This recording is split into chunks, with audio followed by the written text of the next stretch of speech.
terve Sanna. Niina, moi. Lassi, terve. Niina, moi. Tässä energiatestissä saat tietää, paljonko sulla on energiaa työhön ja vapaa-aikaan. Ja ihan ensin aloitetaan ihan leppoisella osiolla, mitataan teidän aerobinen kunto, verenpaine ja vyötäröympäristö. Sitten alkaa hieman haastavampi osuus. Katsotaan lihaskuntoa ja liikkuvuutta ja tasapainoa. Ja lopputuloksena sitten saat energiaindeksin, jossa kerrotaan tunteina ja minuuttina paljonko sulla on energiaa. Vähän loistava.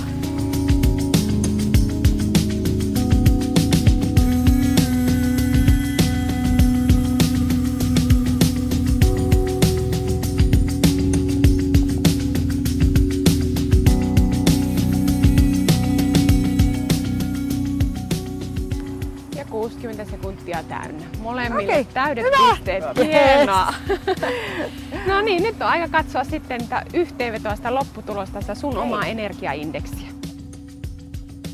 Eli oikein hyvä tuloshan on 16 tuntia, eli se on se, mitä meillä päivässä voi riittää energiaa 16 tuntiin. Mutta jos katsotaan sun tätä energiaindeksiä, sulla on 11 tuntia ja 41 minuuttia, jolloin kertoo, että sinun energiaindeksisi on hyvä. Joo.